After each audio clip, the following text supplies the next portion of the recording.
안녕하세요. 여러분들은 학벌이 얼마나 중요하다고 생각하시나요? 저 같은 경우에는 크게 학벌이 중요하다고 생각하진 않았거든요. 제가 이번에 결혼하고 나서 겪었던 이야기를 들어보시면서 제가 잘못한 건지 같이 판단을 해주셨으면 좋겠어요. 저는 30대 여자로 결혼 생활 4년차에 접어들고 있는데요. 예전부터 저는 학업에 관심이 없고 사업을 구상하는 것에만 집중하다 보니 고등학교 졸업 이후 바로 취직했던 케이스예요. 이 부분에 대해서는 단 한 번도 후회를 해본 적이 없었고요. 하지만 이게 나중에 제 발목을 잡을 줄은 꿈에도 몰랐는데요. 저는 20살에 졸업 후 바로 일을 시작하면서 벌이도 괜찮았고 남들과는 좀 더 빠르게 저축도 시작하면서 사업체를 이끌기까지 저의 20대를 그대로 갈아 넣었다고 볼 수 있거든요. 그러다 보니 저도 그 부분에 대해서는 자부심을 가지고 있던 부분이고요. 남들 놀고 대학 캠퍼스를 누릴 때 제 사업을 위해서 현장을 뛰고 그만큼 노력을 해왔던 결과물이 지금의 저를 만든 것 같아 후회는커녕 오히려 자랑스럽게 여기는 부분이었거든요. 남편도 제 이런 부분을 보고 꾸준하고 성실하게 일하는 사람이라 끌렸다고 했고요. 아무도 제 인생에 대해서 불쌍하게 여기거나 안타깝다고 생각하진 않았어요. 물론 어른들은 조금 더 청춘을 누렸으면 좋겠다고 말씀하시긴 했지만 저는 오히려 이게 청춘이라고 생각했거든요. 제가 공부에 흥미가 있었다면 공부를 했을 테지만 그게 아니라서 일찍 부모님께도 허락을 받았는데요. 졸업 후에 제가 일만 하는 모습을 보시니 걱정이 되셨는지 학교에 대한 이야기를 하시더라고요. 정말 대학에는 안 갈 생각이야? 지금이라도 안 늦었는데. 네. 저는 확고한 목표가 있으니까 대학 가지 않아도 돼요. 나중에 학력 필요할 때 가도 되니까 성급하게 공부하길 포기하지 마라. 그래, 요즘에는 학벌이 아무래도 중요하긴 하니까.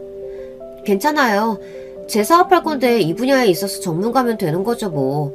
그리고 자격증도 이미 따서 준비도 되어 있고요. 남들처럼 다 즐기고 가끔 일도 쉬면서 살면 좋을 텐데 어쩜 저렇게 고집을 피우는지. 힘들 땐 언제든지 엄마 아빠한테 이야기해야 한다. 네, 그럴게요. 너무 걱정하지 마세요. 저는 부모님께서도 말릴 정도로 일개미로 살았던 만큼 자연스럽게 주변 친구들과는 다른 길을 걷게 되었는데요. 그래도 이 생활이 마음에 들었기 때문에 가끔 일 때문에 지치는 일이 있어도 다시 일어날 수 있었어요. 그럴 때마다 고등학교 친구들이 함께 있어줬고 20대 후반부터는 남편과 연애하면서 이겨낼 수 있었네요. 그만큼 노력한 끝에 제 사업체를 이끌게 되었고 지금은 한 회사의 CEO로서 잘 살고 있는데요.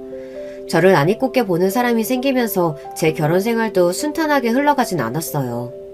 이렇게까지 심할 줄은 몰랐는데 갈수록 심해지니까 저도 더 이상 견딜 수 없더라고요. 사람에게 그렇게 무시당한 적도 처음인데 이 사건으로 인해서 제일 무서운 건 사람이고 또 사람만큼 배신을 잘하는 건 없다는 생각마저 들었어요. 신우가 절 마음에 들어하지 않는다는 것은 이미 연애할 때도 예상했던 일이었는데요. 당시 저를 마음에 안 들어하는 티를 팍팍 내고 있었거든요. 초반에는 왜 그런가 하고 이해가 가지 않았어요. 처음 인사를 했을 때는 저한테 명품도 없냐는 듯이 저를 까는데 사실 크게 타격을 입진 않았는데요. 안녕하세요. 현수씨와 교제하고 있는 이민지라고 합니다. 반갑습니다. 얘기 많이 들었어요. 아, 네. 안녕하세요. 근데 그렇게 입고 오신 거예요? 네? 아, 네. 깔끔하게 입으려고 했는데 제 옷차림에 문제가 있나요? 아, 아니요. 뭐 그런 건 아니고 잘 나가시는 분이라고 들었는데 명품도 하나 없어서요. 제가 명품에는 관심이 없어서요. 딱히 없어도 잘 살고 있고 필요성을 못 느끼겠더라고요. 중요한가요? 아니에요. 앉아서 밥이나 먹죠. 그때부터 저를 안 좋아한다는 것은 알고 있었지만 결혼하기 전이었고 나이도 저보다 5살이나 어렸기 때문에 그냥 질투가 나는 건가 싶어서 첫 만남 이후로는 더 만난 적이 없었어요. 당시 연애를 하면서 문제가 되었던 부분도 없었고요. 서로 각자의 자리에서 열심히 하다 보니 결혼 적기가 되면서 결혼까지 준비하게 되었네요. 주변에서는 신우가 될 사람이 못 살게 굴면 결혼 생활이 힘들다고 하는데 저는 그 당시만 해도 자주 안 보면 되지 않을까 싶었거든요. 그래서 인사를 할 때도 저를 무시하는 게 느껴졌을 때 그냥 한 귀로 듣고 흘렸어요. 안녕하세요, 어머님, 아버님. 이민지라고 합니다. 얘기 많이 들었어요. 듣던 대로 참하고 예쁘네. 아이, 그러게. 우리 현수가 부족할 텐데 결혼까지 생각해줘서 고마워요. 거봐, 내가 말했지? 우리 민지가 얼마나 똑부러지고 잘하는데. 나 민지랑 결혼할 거야. 반대하는 사람 없지? 난 싫은데? 뭔 결혼이야.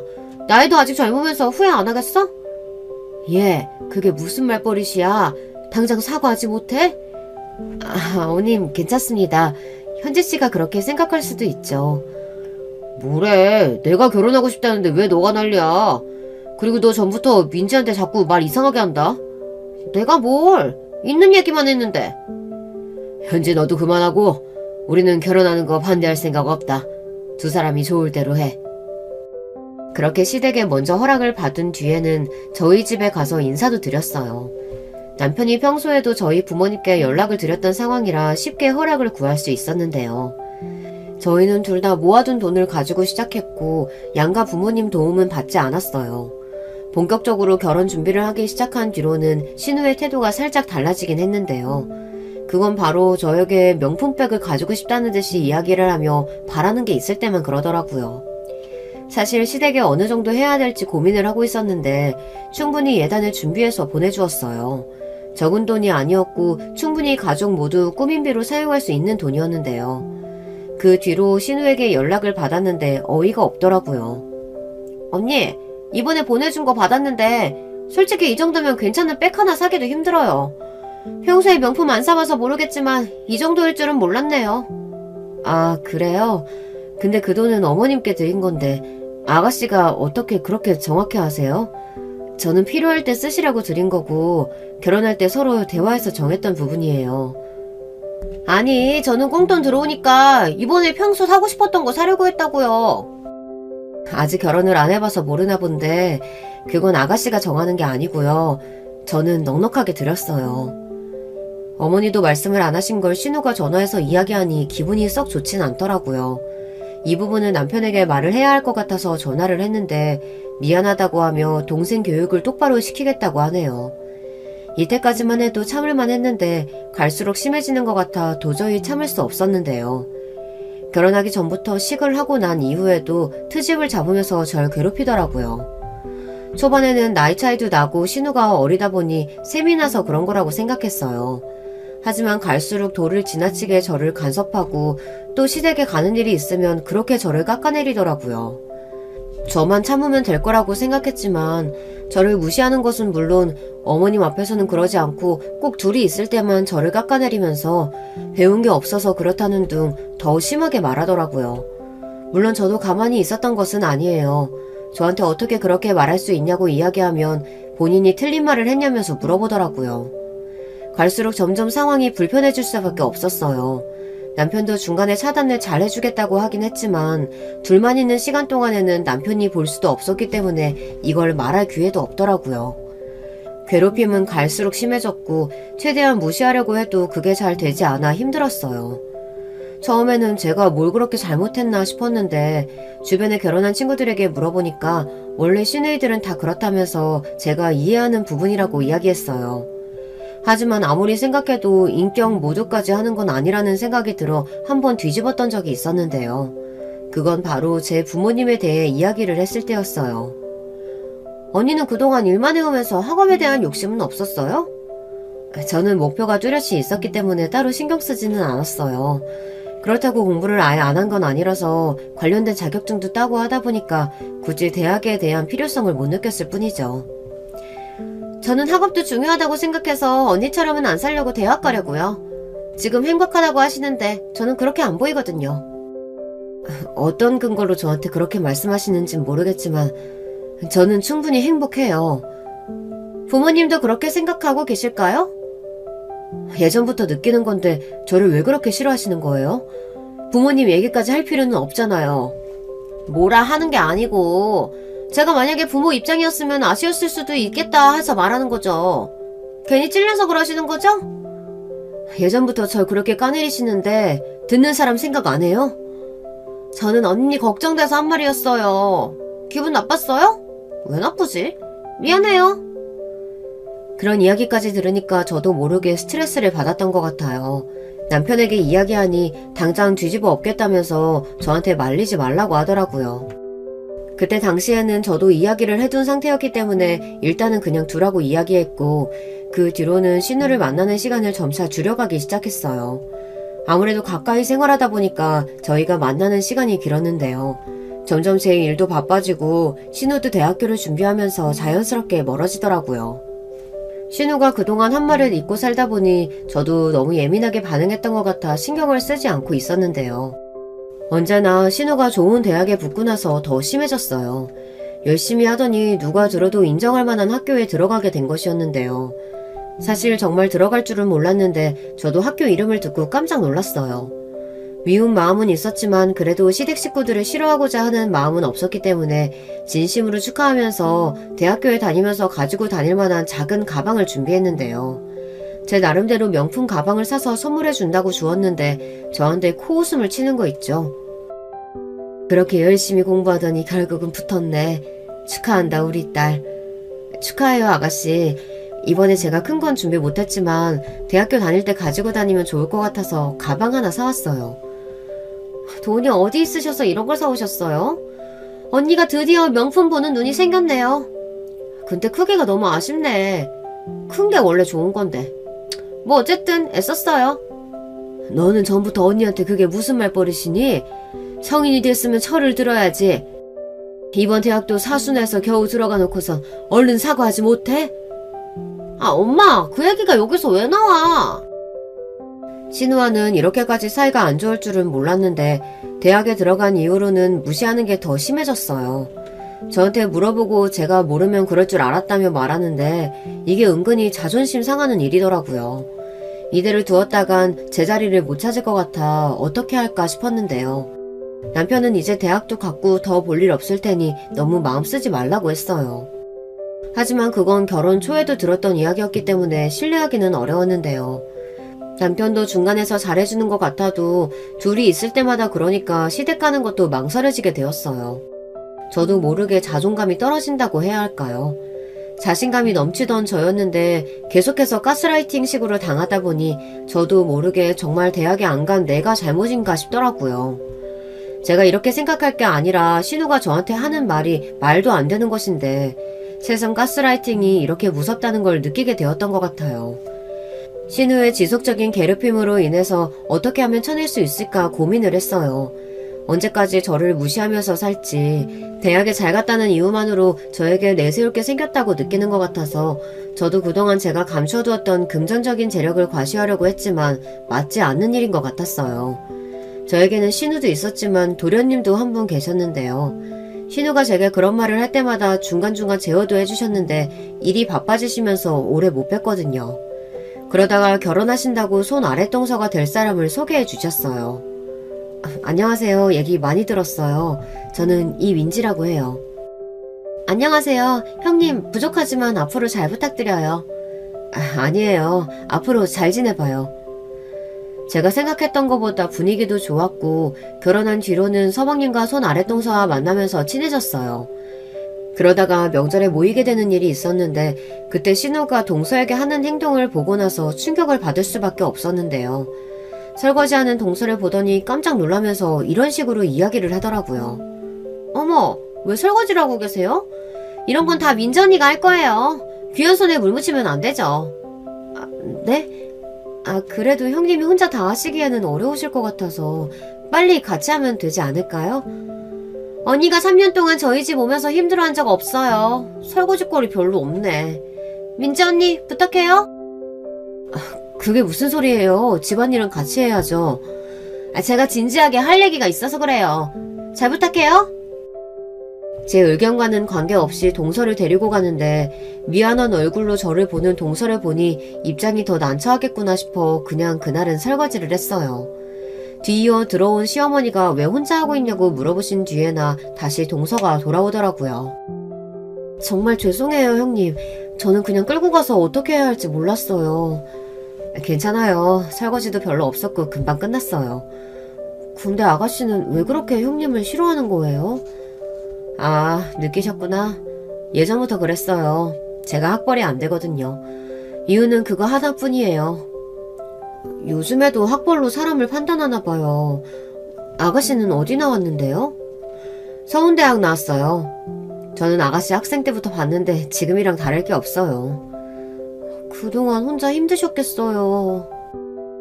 동서의 이야기를 들으니 저도 모르게 눈물이 핑 돌더라고요. 괜찮은 줄 알았지만 사실은 그게 아니었나 봐요. 그래도 손 아랫동서가 잘 들어왔다고 생각하고 앞으로 시댁 생활이 조금이나마 편해질 수 있을 것 같았는데요. 저의 마음을 잘 이해해줄 줄 알았던 동서도 시간이 지나면서 신우와 별반 다른 게 없어졌어요. 처음에는 저를 위로해주길래 제 편이라고 생각했지만 갈수록 은근히 저를 무시하는 것 같더라고요. 신우랑 계속 붙어다니길래 뭔가 수상하긴 했지만 크게 신경을 쓰지 않았는데요. 하지만 이상하다고 느낀 게 처음이 아니었는데 갈수록 동서와의 대화를 하면서 뭔가 저를 무시하고 있다는 것을 느낄 수 있었어요. 형님, 이 단어 뜻 알고 계세요? 잘 모르겠는데 이거 어려운 거 아니야? 아, 죄송해요. 요즘 중학교 애들도 이건 다 알거든요. 형님 영어 공부를 조금이라도 하셔야겠어요. 그래. 내가 알고 있는 철자와는 다르길래 다른 뜻 가진 줄 알았지. 그럼 제가 지금 틀렸다고 말씀하시는 거예요? 나도 영어 어느 정도 할 줄 아는데 저런 철자로 본 적은 없어. 대학도 안 나오셨는데 그걸 어떻게 알아요? 저는 심화과정 통해서 영어 배웠거든요. 동서의 말에 어이가 없을 수밖에 없었고 아무리 그래도 저한테 저렇게 말하는 건 정말 싸가지가 없는 거잖아요. 그래서 저도 더 반박하지 않고 이야기를 했어요. 대학까지 나왔다면서 이런 철자를 틀려도 되는 거야? 어차피 해석도 못하실 텐데 물어본 제가 바보네요.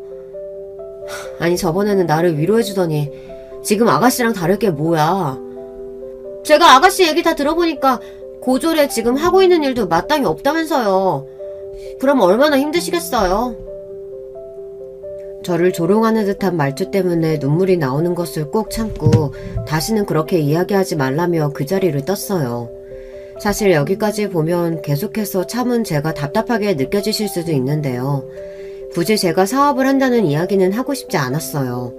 일부러 말을 하지 않고 언제까지 저러나 하는 오기 때문에 그냥 넘겼던 것 같아요. 그러다가 남편에게 이야기했더니 불같이 화를 내더라고요. 결국에는 시어머니 앞에서까지 이런 일이 생기게 되었어요.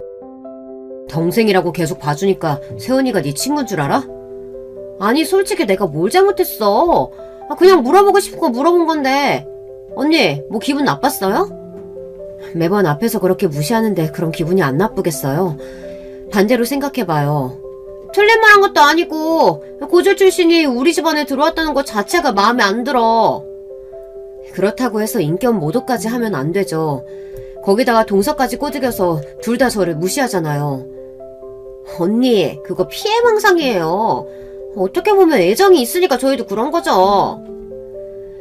솔직히 말해서 신우이의 말을 100% 공감하기는 어려운 점이 있었어요. 어떻게 위한다는 사람이 깎아내리면서 이야기할 수 있는지 저는 힘든 시간을 보내고 있을 때 본인은 위로라고 생각을 했다는 게 화가 나더라고요. 진지하게 이야기를 하면서 어떻게 하면 제 위치를 다시 찾을 수 있을까에 대해 고민을 하게 되었는데요. 저는 지금 제가 하고 있는 일을 열심히 하면서 그냥 돈만 잘 벌어서 그걸 과시하면 분명히 신우이가 저에게 아양을 떨 거라고 생각했어요. 저는 그 시기를 기다리기 위해서 그동안 신우이가 이야기했던 것들을 한 개로 흘리면서 그때만 기다리고 있었어요. 얼마나 좋은 직장을 갈지에 대해서 기대를 했는데요. 하지만 신우는 제 예상과는 다르게 좋은 대학을 나왔지만 꽤 오랜 기간 백수 생활을 하더라고요. 제가 생각했을 때 적합한 복수 시기는 지금이라고 생각해서 동서와 신우를 누르기로 했어요. 저만의 방식으로 그 두 사람을 저한테 쩔쩔매게 할 수 있는 방법은 생각보다 쉬운 편이었는데요. 동서와 신우는 둘 다 일을 하지 않고 있었기 때문에 그 부분에 대해서 건드리면 예민하게 반응할 거라는 걸 생각하고 있었거든요. 아니나 다를까 이번에 어머님 생신 때 제가 거하게 돈 꽃다발을 준비해서 가니 깜짝 놀라는 두 사람의 표정을 보니 재미있었어요. 어머니, 이번에 준비한 꽃다발이에요. 어머, 정말 예쁘구나. 이거 뭐지? 이거 잡아당기면 되는 거니? 손잡이 그대로 쭉 늘이시면 돼요. 어머니께서 꽃다발에 있는 손잡이를 잡아당기시자 현금이 줄줄이 나오기 시작했는데요. 100만 원은 넣어 보이는 액수에 어머님도 아버님도 놀라셨지만 가장 놀란 건 신우와 동서였어요. 어머 언니, 이번에 너무 무리하신 거 아니에요? 안 그래도 일을 요즘 잘 못하시는 것 같던데. 그러게요. 안 그래도 저도 물어보고 싶었는데 이런 거 할 거면 같이 하시지. 그럼 부담도 덜었을 텐데. 아쉽네요. 괜찮아요. 이 정도는 아무것도 아니에요. 어머니가 좋아해 주시니까 오히려 좀 더 빨리 해드릴 걸 후회가 되네요. 너는 아직도 취업 준비 중이냐? 나이를 먹었으면 밥값을 해야지. 명문대 나오면 뭐하냐? 취업을 못하는데. 조금만 기다려봐. 명문대 졸업한 사람 연봉은 장난 아니거든? 내가 보니까 주변 친구들은 다 8,000원 기본으로 받아. 그래, 너는 말로만 하지 말고 밥값 좀 해라. 네 시연이 봐, 얼마나 성실하게 사니? 그래봤자 고졸인데 뭐 벌면 얼마나 벌겠어. 너 말 다 했어? 어쩜 그렇게 네 세원이를 무시하냐? 앞으로 어떡하려고? 적어도 고졸 인생인 세원이보다는 잘 살 것 같은데? 지금 얼마 버는지 모르겠지만 난 앞으로 더 몸값이 높아질 사람이니까. 네가 잘 모르나 본데 네 새언니 한 기업의 대표야. CEO라고. 뭘 매출이 얼만 줄이나 알아? 너는 평생 일해도 못 모을 돈을 다 벌었다고. 자산만 해도 몇 억이고 그동안 벌 수 있는 돈 다 벌었으니까 당연히 일하는 시간이 줄어들 수밖에 없지. 그게 사실이야? 언니가 그렇게 돈을 많이 번다고? 나중에 후회하지 말고 지금이라도 사과하고 잘해라. 됐어. 사과받으려고 그런 건 아닌데. 아가씨 연봉의 몇 배는 벌고 있으니 앞으로 저희 집이 힘들 걱정은 하시지 않아도 돼요. 걱정 안 하거든요? 그리고 언니가 그동안 힘들다고 말했던 것도 있으니까 돈 못 버는 줄 알았죠. 당연히 대금도 내고 돈이 들어올 때까진 돈이 없으니까 그런 거죠. 지금은 순익만 해도 직장인 연봉 수준은 되니까 괜찮아요. 그러니까 너무 걱정 말아요. 동서도 더 이상 이야기를 하지 못하고 제가 쳐다보니 급하게 눈을 피하더라고요. 사실 그동안 제가 어떤 일을 하는지 돈을 얼마나 버는지 알려주지 않으니 당연히 몰랐겠죠. 어색하게 식사 자리가 끝나고 시어머니께서는 신우가 저렇게 잘한 건 본인 잘못이라며 너무 미워하지 말라고 하셨어요. 저야 뭐 미워할 생각이 없었기 때문에 당연히 이해한다고 말씀을 드렸는데요. 곧이어 식당에서 나온 신우가 저에게 따지면서 물었어요. 그게 사실이면 언니는 왜 그동안 명품도 하나 안 사고 그렇게 살았어요? 보여주는 것이 중요한가요? 저는 그런 거 없어도 잘 살아요. 아무리 그래도 그렇지. 알았으면 그렇게 언니 무시 안 했을 거 아니에요. 결국에는 또 제 잘못이라고 말하는 것 같네요. 그런 게 아니라 언니가 너무 소소하게 사니까 저도 오해를 했던 거죠. 해인기업 대표인데 너도 들어본 적 있지? 나도 진짜 말하고 싶었는데 네 새언니가 말하지 말라고 해서 지금까지 참았던 거야. 그럼 미리 말씀을 하시지. 형님 정말 대단하신 분이셨네요. 저희 기업 자체가 선한 영향력을 준다는 이미지로 알려져 있기 때문에 모르시는 분이 거의 없었어요. 다행히 기업이 잘 운영되다 보니 중요한 일이 아니면 딱히 제가 신경을 쓰지 않고 있었거든요.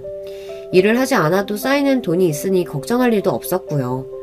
동서와 신우가 쩔쩔매는 모습을 보니 웃기기도 하고 그동안 학벌로 저를 무시하는 것을 버티다가 이렇게 터뜨리니 재미있기도 했어요. 뭔가 잘못되었다고 느꼈는지 저에게 미안하다고 이야기하는데 굳이 제가 봐줄 이유는 없었어요.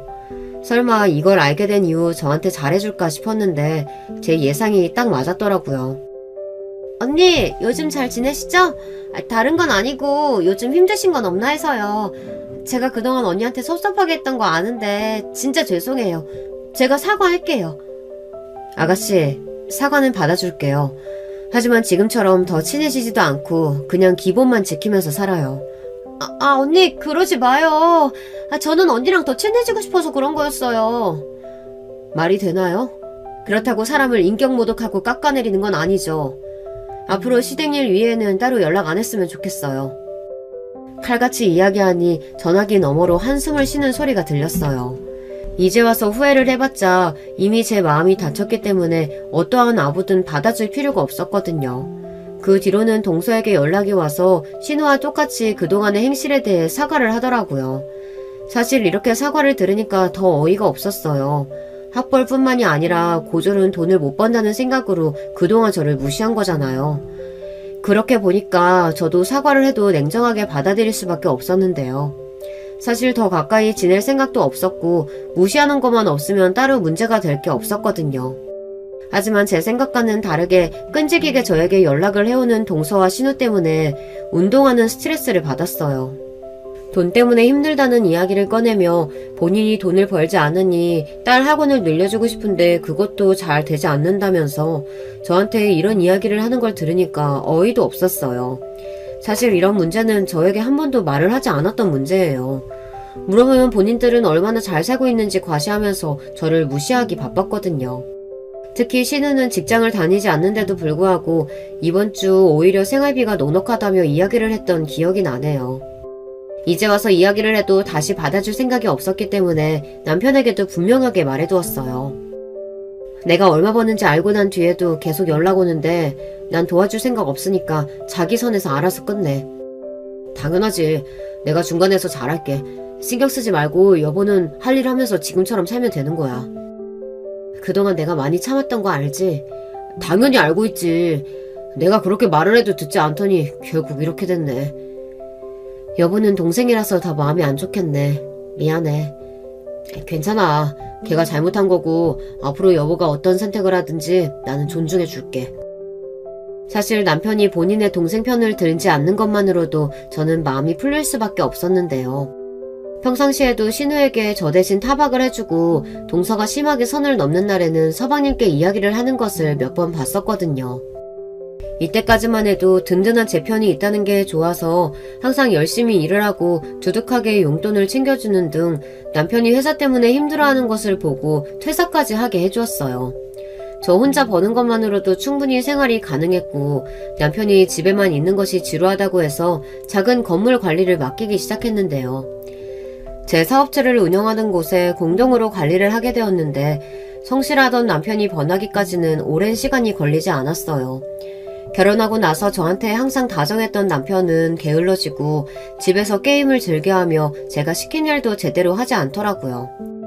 오늘 거래처에서 온다고 하는데 장부 관리는 제대로 했어? 아, 미안해. 오늘은 집안 정리하느라 건물에 못 가봤네. 거래처 사람들 오기로 했어? 그래서 미리 연락도 해놓은 상태였는데 어쩔 수 없지. 그동안 문제 있었던 부분 없으면 괜찮아. 매출은 잘 나오고? 당연하지. 매출에 대해서는 걱정할 필요 없어. 남편만을 믿고 맡겼던 일이었지만 얼마 지나지 않아서 매출에 문제가 있었다는 것을 알게 되었고 그 돈의 일부가 남편의 개인 통장 그리고 신우에게 가고 있다는 것을 파악했어요. 저는 원래 통장 내역을 확인하지 않는 편인데 이번에 뭔가 확인하고 싶다는 생각이 들더라고요. 이때 저도 여자의 촉이 무섭다는 걸 느끼게 되었어요. 통장 잔고를 확인해보니 제가 생각했던 것보다 돈이 빠져나가고 있는 곳이 많더라고요. 처음에는 돈이 필요할 수도 있으니까 어느 정도 이해했는데 신우한테도 보내고 있었고 이게 다른 데도 새고 있다는 것에 대해서는 참지 못하고 바로 집으로 돌아와서 물어봤어요. 내가 당신 통장 확인해봤는데 돈이 이상하게 많이 빠져나가고 있더라. 무슨 일 있어? 믿고 낚였으면 냅둬야지 왜 몰래 통장 잔고를 보고 그래. 아무리 그래도 그렇지. 지금 대금 나갈 것도 있는데 그렇게 써버리면 어떡해. 달마다 들어오는 돈만 해도 얼만데 겨우 그거 가지고 그러냐? 남편이 필요해서 쓸 수도 있지. 정말 제가 알고 있는 남편이 맞나 싶을 정도로 달라진 모습을 보고 나서 적응을 할 수 없었어요. 제가 돈을 못 벌 때나 잘 벌 때나 소나무같이 한결같은 사람이었는데 갈수록 뻔뻔해지고 또 본인의 집안만 챙기는 모습을 보니 꼴보기가 싫어지더라고요. 심지어 저희 집에서 하고 있는 사업인데 본인의 동생들까지 사업장을 내주려고 하는 것을 보고 난 뒤에는 더 이상 참을 수가 없었어요. 당신 정말 너무한 거 아니야? 지금 신우 통장으로 들어가는 돈이 얼만지는 알고 지금 그러는 거야? 아니, 요즘 현지가 조금 힘들다고 하길래 도와준 것 뿐이야. 가족인데 이런 것 하나 못 해줘? 아니, 그게 아니라 그 전에 했던 말들은 뭐고 이제 와서 아가씨 도와주는 거야? 여보, 다 지난 일 가지고 아직까지 그러면 어떡해. 아니, 솔직히 말해서 우리가 여유가 있으면 좀 도와줄 수 있는 거 아니야? 그러니까 그걸 왜 당신이 정하냐는 거야. 적어도 나랑 상의는 해야 하는 거잖아. 단 6개월 만에 태세를 바꾼 남편을 보며 어이가 없었는데요. 신우와의 대화를 발견한 뒤로는 그동안 저에게 왜 그렇게 잘해주는지 알 수 있었어요. 그건 바로 제 재산을 노리고 그랬던 것인데요. 아, 매일 일만 하는 옆편에 돈만 많으면 뭐하냐? 쓸 줄도 모르는데. 뭐야, 언니 새언니 돈 잘 벌어? 고조주제에 진짜 성공해버렸네. 예전에는 그냥 하는 말인 줄 알았는데 그게 아니더라고. 아, 그래? 대박. 그럼 나 명품백 같은 것도 막 사주고 그러나? 그러겠냐? 지금 나한테 쓰는 돈도 많지 않은데 다 투자하겠다고 난리야. 언제까지 이렇게 살아야 하나. 월 수익이 억대면 뭐해? 내가 못 쓰는데. 그럼 최대한 잘해주면서 아양을 떨어야지. 오빠가 재산 받아야 나도 콩고물이 좀 떨어지지 않겠어? 나한테 다 방법이 있어. 뭔데? 좋은 방법이라도 있는 거야? 그냥 오빠 좋은 남편 만들어주는 방법이지. 그냥 오빠는 계속 언니 편만 들어. 내가 무슨 말을 하던지. 대화 내용을 보니 일부러 신우는 저를 긁으면서 미움을 샀던 것이었고 동서도 마찬가지였어요. 남편은 제 재산을 조금이라도 본인 것으로 만들려고 그동안 쇼를 했던 것이더라고요. 이걸 알게 된 이상 충격을 받을 수밖에 없었어요. 하나뿐인 제 편이라고 생각을 했는데 그게 아니었으니까요. 대화 내용을 보고 나서는 남편을 도저히 전처럼 좋은 사람으로 볼 수 없었어요. 또 자산이 많다 보니까 당장 이혼을 하기에는 어떻게 해야 할지 잘 모르겠더라고요. 뭔가 더 증거가 있으면 모를까 이 증거만으로는 재산 분할도 해줘야 할 것 같아 유책 배우자가 되도록 만드는 방법뿐이었어요. 그래서 저는 사람을 써서 남편이 어떤 생활을 하고 있는지에 대해서 알아보기 시작했어요. 여러분들이라면 본인을 돈으로 보는 사람과 결혼 생활을 지속할 수 있으신가요? 사실 사랑하는 마음이 있으면 어려울 수 있긴 하지만 저는 예전부터 제 자신을 낮게 평가하는 사람들을 상종할 필요 없다고 느꼈던 사람으로서 남편에게서 받은 상처 그리고 배신감 때문에 바로 이혼을 결심할 수 있었거든요. 남편의 사생활을 보고 나서는 충격의 연속이었는데요. 제 돈을 펑펑 쓰는 것은 물론 본인의 명의로 차까지 구입을 했더라고요. 게다가 차 안에서 내리는 사람이 바로 동서였어요. 얼마나 다정한지 두 사람 눈에서 꿀이 떨어지는 눈빛을 보니 사진을 보면서 저도 모르게 눈물이 고이더라고요. 저에게 한없이 다정했던 사람인데 이렇게 될 줄은 꿈에도 몰랐어요. 제 자산을 탐내는 것은 물론 바람까지 피우는 것을 알게 된 이상 유책 배우자로 이혼 소송을 걸 수밖에 없었죠. 그리고 상간녀 소송까지 같이 걸기로 했어요. 증거를 충분하게 모은 뒤에 해야 하는 만큼 싫어도 좋은 척하면서 포커페이스를 유지하고 있었는데요. 이걸 어떻게 터뜨리면 좋을까 하고 생각을 하다 딱 좋은 날이 있더라고요. 그건 바로 저희의 결혼 기념일이었어요. 5주년이 된 기념으로 다 같이 만나기로 했거든요. 신우 그리고 동서와 제 남편을 위한 파티를 계획하기로 했어요. 그 자리에서 불륜 그리고 대화 내용을 모두에게 공개하는 것이었는데요. 미리 영상을 만들어두고 그동안 모았던 자료들을 토대로 이혼 서류까지 준비할 수 있었어요. 준비하는 과정에 있어서 힘든 점도 있었지만 한편으로는 마음이 씁쓸하더라고요. 그래도 몇 년을 함께했던 사람인데 그동안의 일들이 주마등처럼 스쳐 지나갔어요. 사람이 이렇게까지 변할 수 있구나라는 것을 느꼈고 자상하고 저를 지지해주던 사람에게 배신을 당하니 사람에 대한 의심이 더 깊어지더라고요. 준비를 철저하게 마치고 양가 부모님과 형제들을 모아서 제가 계획했던 파티가 시작이 되었어요. 아무것도 모르고 저를 보며 사랑한다고 웃고 있는 모습을 보니 역겹기도 했네요. 모두들 이 자리에 와주셔서 감사해요. 오늘 저희 8주년을 축하해주러 오신 분들을 위해서 좋은 소식을 영상으로 알려드리려고 해요. 이건 남편 몰래 준비한 건데요. 같이 영상 시청해주세요. 언제 이런 걸 준비했어? 난 아무것도 준비 못했는데. 고마워. 괜찮아. 오늘의 주인공은 당신이니까. 고맙다는 이야기를 들으니 영상을 보고 나서도 고맙다고 말을 할 수 있을까 싶더라고요. 곧이어 영상이 틀어졌고 영상 속에서는 신우와 남편의 카톡 대화 내용 그리고 동서와 같이 애정행각을 나누는 장면들이 나오기 시작했어요. 결혼 기념일을 축하하기 위해 모였던 자리는 금세 아수라장이 될 수밖에 없었는데요. 저게 도대체 뭐야? 김서방, 말 좀 해보게. 지금 내 딸을 두고 바람을 핀 거야? 장모님, 아닙니다. 영상 끄세요. 이게 무슨 일이니? 아이고. 당신 정말이야? 어떻게 우리 형이랑 불륜을 저지를 수가 있어? 동서는 아무 말도 하지 못했고 그저 얼굴이 빨개진 채 고개를 바닥에 떨구고 있을 뿐이었어요. 신우는 저를 보며 악질이라고 욕을 해댔고 저희 부모님께서는 화를 참지 못하시고 당장 이혼하라며 소리를 지르셨죠. 걱정 마세요. 이혼 준비는 마쳤고 모든 책임은 남편에게 있으니 그에 맞는 보상을 저에게 해야 할 거예요. 당신 일부러 이런 일 꾸민 거야? 그동안 어떻게 내 행실을 안 거야? 다 아는 방법이 있지. 당신이 일하는 곳은 내 사업장이고 그리고 그 근방에 거래처들이 있는데 간도 크게 여자랑 돌아다니는 모습이 내 귀에 안 들리겠어? 물론 개인적으로 알아본 것도 있지만 너무 당당해서 따로 안 맡겨도 자료를 충분히 얻을 수 있었어. 동서는 나한테 할 말 없나? 죄송해요. 잘못했습니다. 자기야, 내가 진짜 미쳤었나봐. 한 번만 용서해줘. 제발. 저 사람이랑 진짜 딱 두세 번 데이트한 게 끝이야. 데이트 한두 번은 바람 아니야? 그렇게 당당하게 말할 건 아닌 것 같은데. 내가 다 잘못했어. 잘 나가는 당신을 보며 내가 얼마나 초라해졌는지 모르지. 그걸 채워준 사람이었을 뿐이야. 나한텐 당신이 우선이라고. 뭐요? 언제는 제가 세상에서 제일이라고 하며 꼬실 땐 언제고.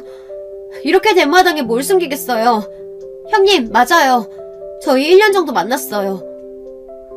동서의 충격적인 발표에 모두가 경악을 했고 저 역시 충격을 받을 수밖에 없었어요. 단 몇 개월일 줄 알았던 불장난이 1년 정도 되어간다는 것을 듣고 남편에게 그대로 뺨을 올릴 수밖에 없었죠. 넌 진짜 재활용도 안 되는 쓰레기구나. 지금까지 내가 너한테 해줬던 건 모든 것들 다시 뱉어내야 할 거야. 건물은 물론 불륜과 관련해서도 따로 청구할 테니까 그렇게 알고. 여보, 제발 한 번만 봐줘. 부탁이야. 김서방, 더 이상 내 딸 부르지 말게. 난 이 결혼 더 이상 이어가는 게 무슨 소용이 있나 싶네. 두 사람 그냥 이혼해. 사부인, 조금만 더 생각을 해주세요. 아들 잘못 키운 제 탓입니다. 제발 한 번만 용서해주세요. 잘못했어요. 생각이 짧았습니다. 저를 무시하던 신우까지 사과를 하기 시작했고 이혼에 대한 결정을 물을 생각이 없었던 만큼 바로 돌아서 부모님과 나왔어요. 부모님께서는 늦게 알아서 미안하다고 하셨는데 그건 부모님의 잘못이 아니잖아요. 이제 앞으로 어떻게 하는지가 더 중요하기 때문에 괜찮다고 말씀드렸어요. 저는 좋은 마음으로 남편을 도와주고 잘했던 것인데 그게 뒤통수로 날아올 줄은 몰랐는데요. 이렇게 된 이상 그냥 넘어가서는 안 될 것 같아 제가 할 수 있는 건 다 했어요. 변호사 선임부터 시작해서 제 재산을 지키기 위해 노력했지만 어쩔 수 없이 넘어가는 것은 있더라고요. 마음이 불편하긴 했지만 동서에게는 오히려 위자료를 받으면서 끝이 났습니다. 두 사람의 관계는 어떻게 될지 모르겠지만 여기서 제일 큰 피해자는 아마 서방님과 시부모님이 아닐까 싶어요. 제가 듣기로는 시아버지는 그때 남편이 성인이 되고 난 뒤 들지 않았던 몽둥이까지 드셨다고 하니 말 다 했죠. 세아가 미안하다. 그동안 우리가 잘 알지 못했어. 괜찮아요, 아버님. 제가 마음이 넓지 못해서 죄송해요. 맞아 죽어도 싼 놈이다. 걱정 말고 앞으로 네 인생 살아. 알겠지? 저에게 전화해서 미안하다고도 하시고 다시 만나라고 하는 것은 염치가 없는 것 같다고 말씀을 더 하셨어요. 저도 모르게 눈물이 났고 잘 살아보려고 했던 제 인생이 무너지는 느낌을 처음 받았네요. 그동안 당당하게 제가 하고 싶었던 일들 하면서 사회적으로도 인정을 받았는데 이렇게 동서 남편 신우에게 배신을 당하고 나니 생각이 많아지는 것 같아요.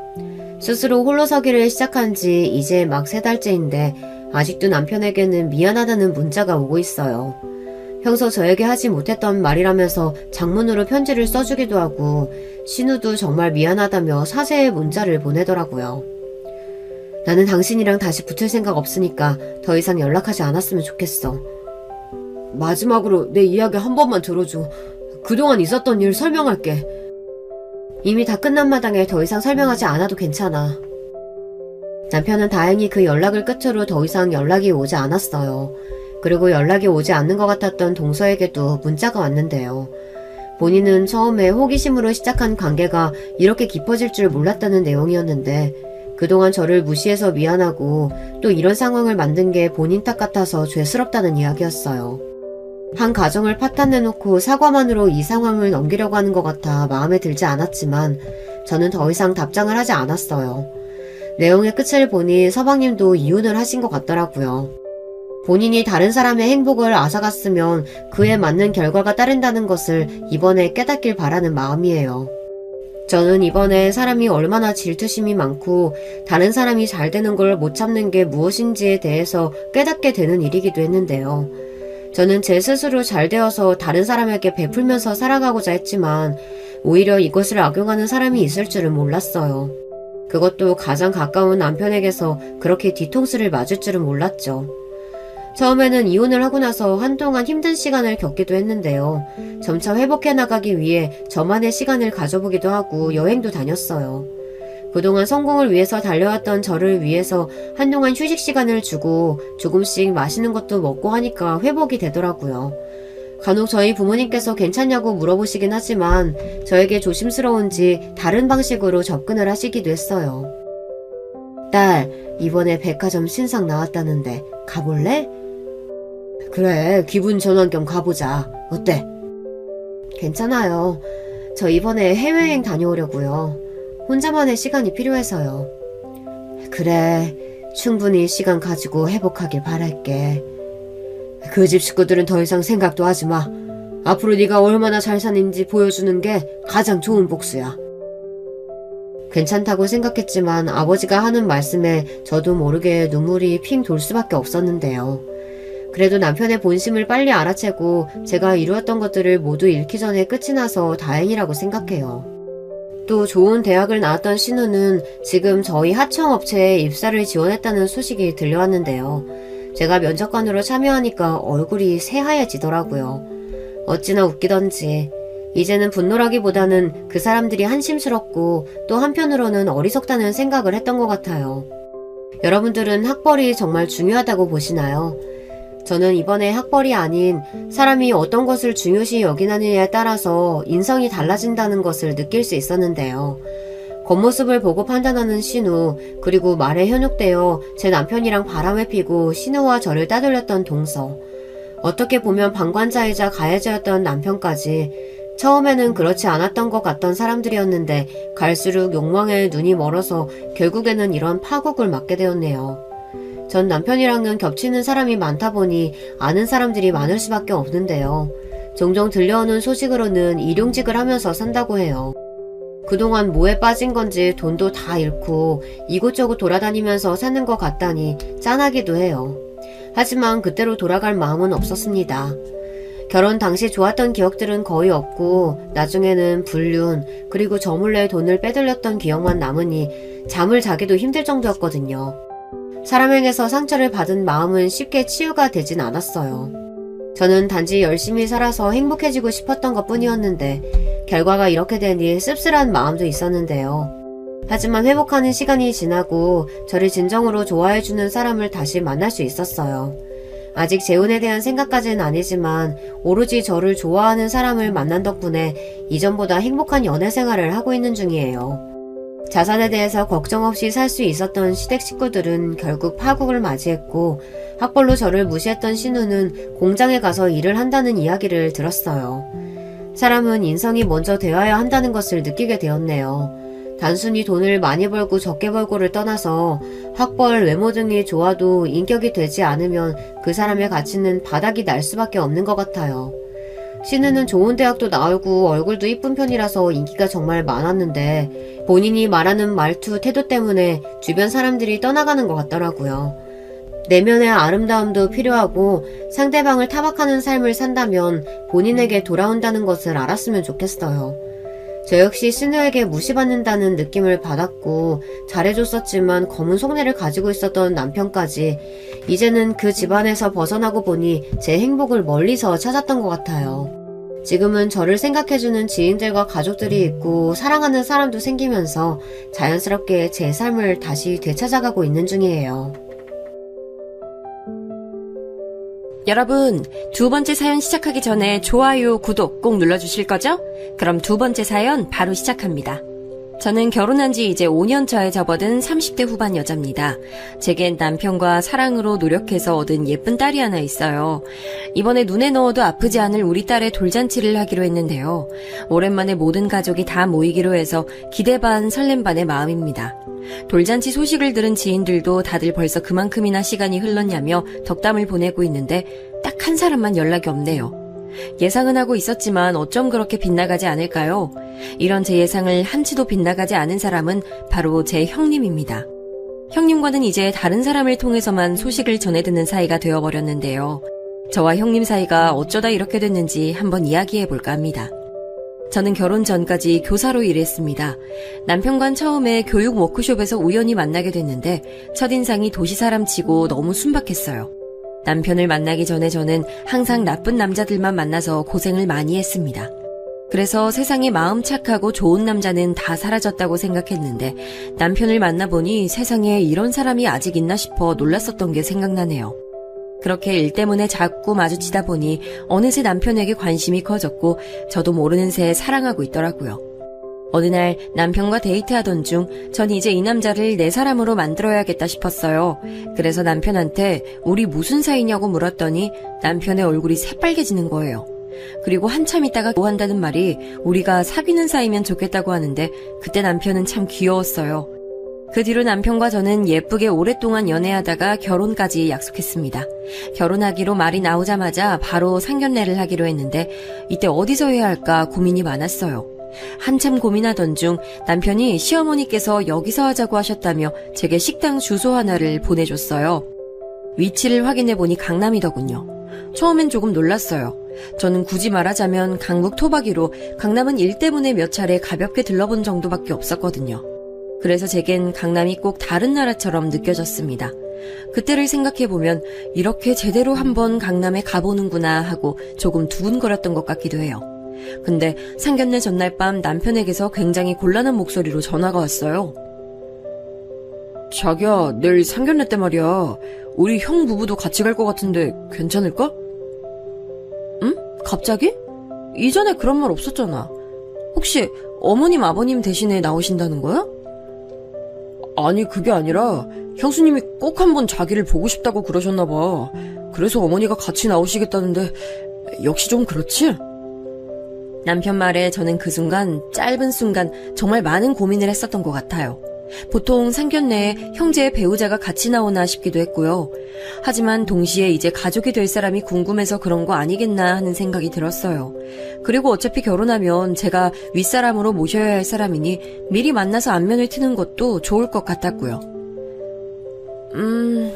괜찮을 것 같아. 우리 부모님께는 내가 말씀드려 놓을게. 근데 형님은 어떤 분이셔? 자기 형은 내가 자기한테 이야기 많이 들었지만 형님은 처음 뵙는 거라 좀 긴장이 돼서 말이야.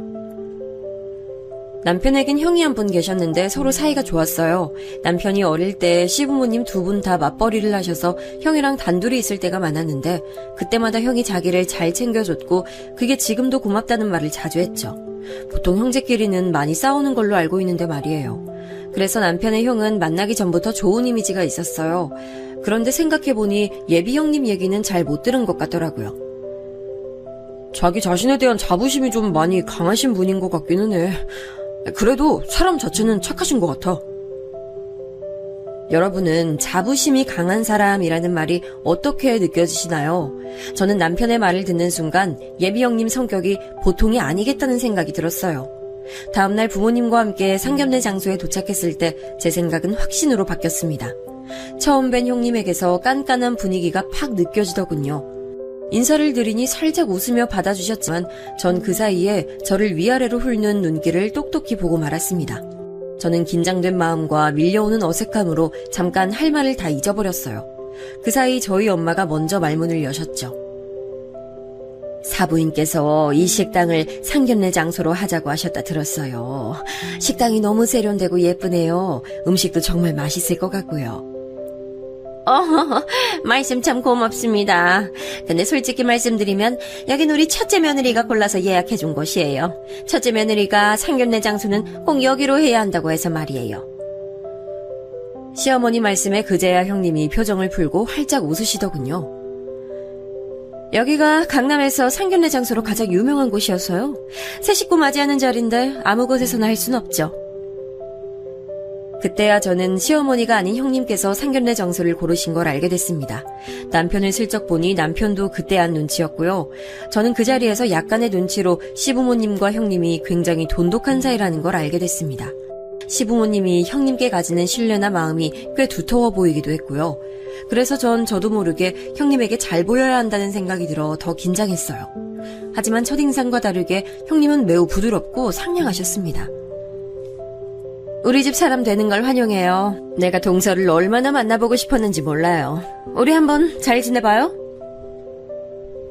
그 말 덕분에 긴장했던 마음이 풀리면서 기분도 편안해지고 좋았습니다. 깐깐해 보였지만 의외로 좋은 사람일지도 모른다고 생각했어요.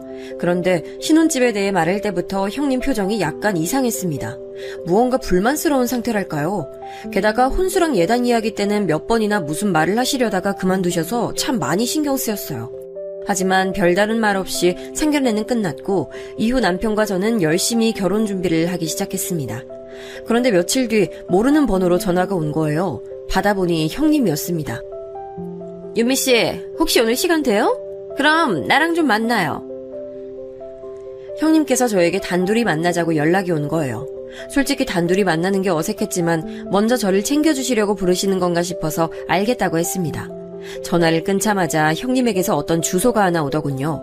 인터넷에 검색해보니 강남의 한 카페 주소였어요. 부랴부랴 나갈 준비를 마치고 약속 장소인 카페에 가보니 상견례 때와 별다른 바 없이 깐깐한 느낌의 형님이 먼저 도착해서 의자에 앉아 계시더군요. 제가 형님께 인사하며 맞은편에 앉으니 형님께서 바로 본론을 꺼내셨어요. 어차피 도련님이랑 결혼하기로 했으니 내가 형님이지?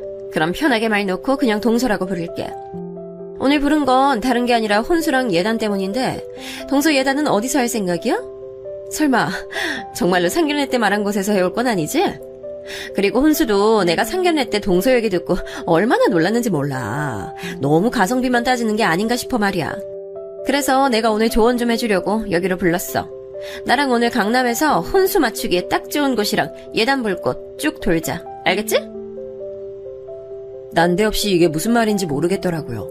다짜고짜 만나자고 해서 제 결혼 준비에 대해서 왈가왈부하는 말을 듣자니 조금 당황스러웠어요. 그렇다 해도 거기서 차마 마음에도 없는 말은 할 수가 없어서 솔직히 말씀드렸죠. 어머, 이렇게까지 신경 써주지 않으셔도 돼요, 형님. 이미 형준 씨랑 같이 고르고 있고 몇 개는 계약도 해서요. 그냥 형님께서 저 생각해 주시는 마음만 받을게요. 근데 형님은 강남 쪽을 참 잘 아시나 봐요. 당연하지. 나 고향이 강남이잖아. 몰랐구나. 도련님이 얘기 안 했나 보네. 그 이야기를 들으니 어쩐지 싶더라고요. 남편이 말했던 형님의 자부심이라는 게 이건가 싶기도 했어요. 상견례 장소도 그렇고 저한테 오라고 한 카페도 그렇고 둘 다 강남이었잖아요. 아무래도 형님이 강남과 뭔가 있는 게 확실하다 싶었죠. 그런데 동서는 고향이 어디야? 저번 상견례 때 내가 물어보려다가 잊어버렸지 뭐야? 전 서울이에요. 태어나서 쭉 서울에 살았어요. 아, 서울. 그러니까 강북이라는 거지? 난 또 내가 도련님한테 동서에 관해서 물어도 통 말을 안 해주길래 어디 말 못할 촌구석인 줄 알았는데 그건 또 아니었구나? 저는 형님 말씀에 살짝 당황했습니다. 제 출신이 진짜로 말 못할 촌구석이었다면 어떻게 하려고 그렇게 말씀하시는지 모르겠더라고요. 기분이 좋진 않았지만 거기서 뭐라고 한마디 했다가 생길 여러 가지 일들이 제 눈앞에 훤히 보였습니다. 아직 결혼식 전인데 벌써 사이라도 틀어지면 나중엔 어떻게 될지 상상만으로도 머릿속이 시끄럽더라고요. 그래서 속상한 사람 마음 달래준다는 기분으로 그날 카페에서 온종일 형님 말씀에 미소로 화답하기만 했습니다. 그렇게 형님과 헤어지고 저는 이제 결혼식 전까지 형님과 딱히 연락할 일이 없을 거라 생각했어요. 그런데 제가 너무 안일했던 것 같아요.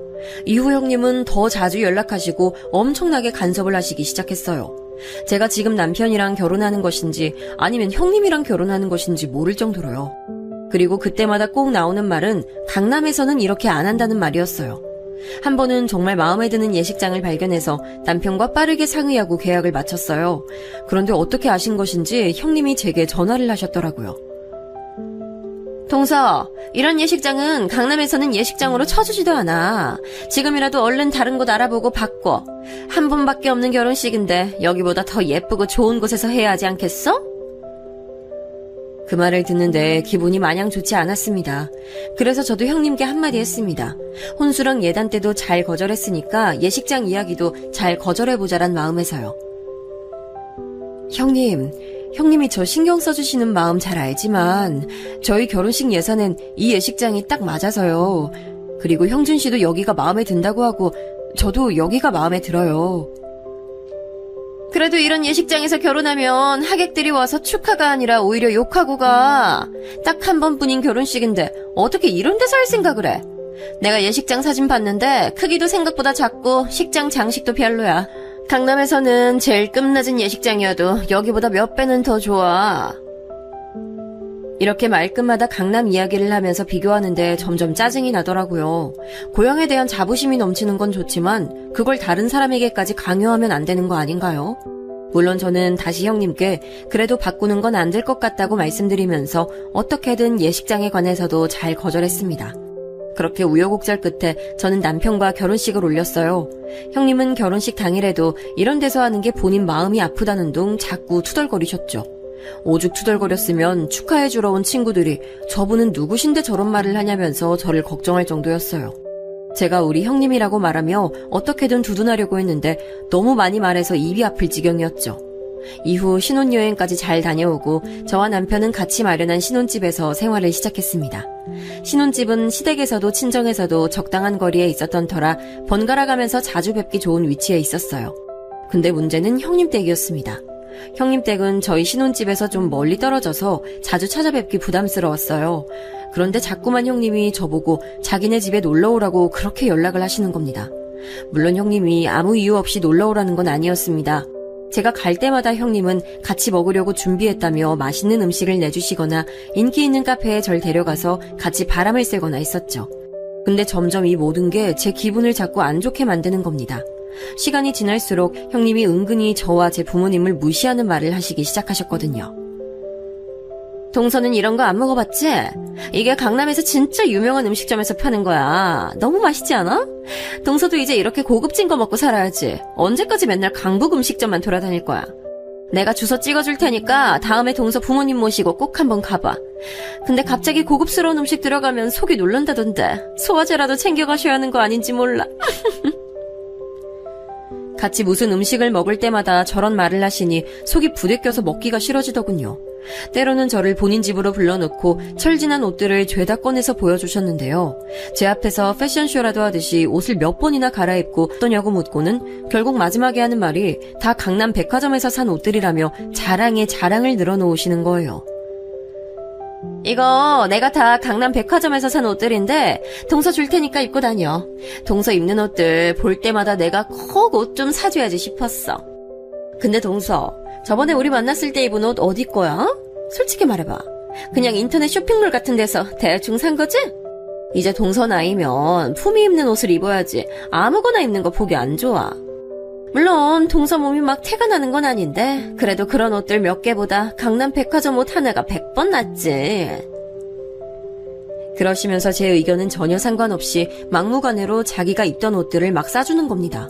거기서 다 거절은 못하고 싸주는 옷의 반 정도만 받아왔는데 집에 와서 살펴보면 그렇게 썩 좋은 옷들도 아니었어요. 이게 정말 강남 백화점에서 산 옷인가 생각이 들 정도로 후줄근하고 원단도 안 좋고요. 박음질도 영 별로여서 그냥 그대로 다 접어서 압축백에 넣어서 장롱 구석에 넣어뒀었죠. 하루는 더는 옷 둘 곳도 없어서 남편한테 하소연하기도 했어요. 여보, 형님이 자꾸만 자기가 입었던 옷을 주셔. 처음엔 고마웠는데 그것도 한두 번이지. 나한테 옷 버리는 것 같아서 은근히 기분이 안 좋아. 아, 이걸 막 버릴 수도 없고 처치곤란이야 정말.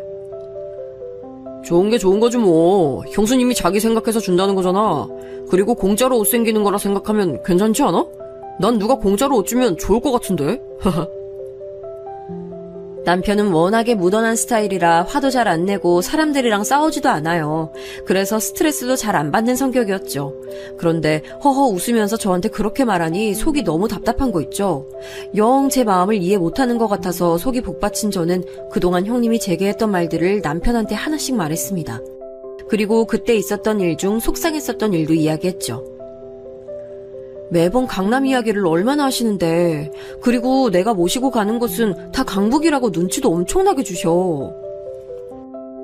한 번은 형님에게 매번 받기만 하는 것 같아서 저도 형님을 모시고 유명하다는 카페를 갔었습니다. 인터넷에서도 호평 일색이었고 커피 맛도 정말 좋은 곳이라고 해서 열심히 알아보고 모시고 갔죠. 그런데 도착했을 때부터 형님 표정이 굳으시더니 내내 아무 말도 안 하시는 거예요. 원래 카페 가면 사진을 100장쯤 찍으시는 분인데 그날은 사진 한 장도 안 찍고 커피도 한 모금만 마시고 다른 디저트에 입도 안 대시더라고요. 형님, 여기 마음에 안 드세요? 여기 진짜 유명한 곳인데 사진 찍기도 너무 좋고 커피 맛도 정말 좋아서 인기 만점이에요. 그래? 여기가 말이야? 그렇게 찜찜한 반응을 보이시던 형님은 집에 돌아가시자마자 제게 장문의 문자를 보냈습니다. 내용의 골자는 제게 크게 실망했다는 거였습니다. 동서, 내가 그동안 데리고 다닌 게 얼만데 아직도 안목이 그 정도밖에 안 돼? 아무리 유명해도 그래봤자 강북이잖아. 그리고 난 하도 동서가 커피 맛 좋다길래 기대했는데 정말 별로였어. 강남 카페들은 강북 쪽이랑 쓰는 원두도 달라서 커피 맛이 확 차이가 나거든? 난 입맛이 예민해서 그런 거 바로 알아차리는 사람이야. 그리고 내가 동서 생각해서 시간 내서 간 건데 사진 찍을 곳도 마땅치 않아서 너무 속상했어. 동서 마음은 알겠지만 다음엔 조금 더 생각해보고 장소를 정했으면 좋겠어. 그때 얼마나 당황스럽던지. 그러니까 제가 알아보고 모신 카페가 강북이라서 마음에 안 들었고 그래서 사진도 안 찍고 커피도 안 드셨다는 거잖아요. 그럼 그 자리에서 이야기하시지 온종일 사람 불편하게 아무 말도 안 하고 집 가서 문자로 이야기할 건 또 뭐랍니까? 제가 그 이야기를 남편에게 했더니 뭔가 생각났다는 표정으로 저를 보더군요. 하긴 형수님 고향이 강남이었지? 그래서 그런가?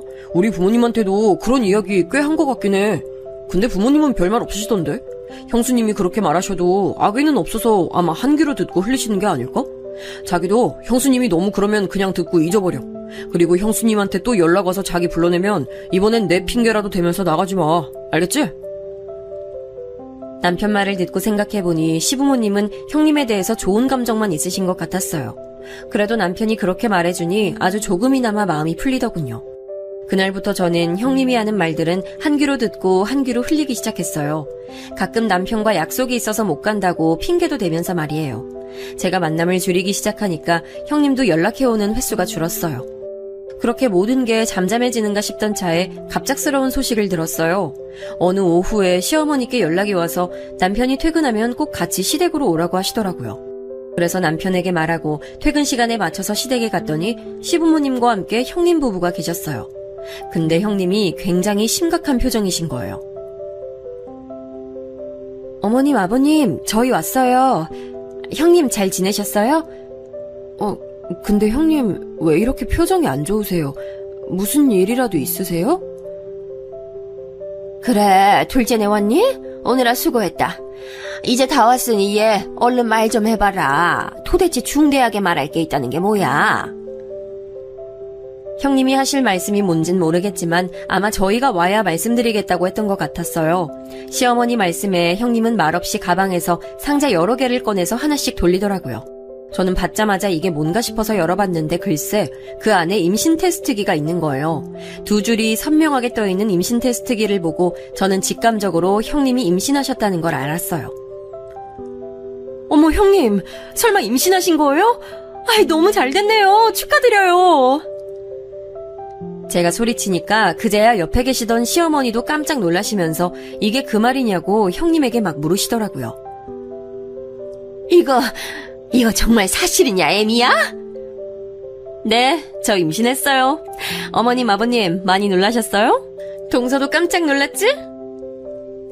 형님이 막 웃으시면서 말씀하는데 저도 그때는 너무 기뻤어요. 형님 부부는 그동안 아기를 참 많이 원하셔서 공을 많이 들이셨는데 아기가 잘 안 찾아왔었거든요. 그래도 포기하지 않고 노력하신 결실을 보게 돼서 제 일도 아니었지만 얼마나 기뻤던지요. 그날 시부모님도 너무 기뻐하시고 난리가 났어요. 그 자리에서 시부모님이 형님에게 두둑하게 축하금까지 주셨어요. 그날 집으로 돌아가기 전까지 내내 형님께 얼마나 축하한다는 말을 많이 드렸는지 몰라요. 그리고 그 다음날 형님께서 제게 아침 일찍 연락하셨어요. 동서, 이번 주말 시간 괜찮아? 나랑 같이 쇼핑 안 갈래? 배 불러오기 전에 필요한 것들이 좀 미리 사두려고 하는데 같이 가줬으면 해서 말이야. 사실 좀 내키지는 않았어요. 이번에도 강남 어딘가로 갈 게 뻔했으니까요. 가서 제가 도움이 될까 싶었지만 임신하고 기분 좋으신데 분위기 맞춰드리자 싶어서 가겠다고 했습니다. 역시나 형님이 보내주신 주소는 강남 백화점이었습니다. 형님은 저를 보자마자 같이 둘러볼 곳이 많다고 얼른 가자고 하시더군요.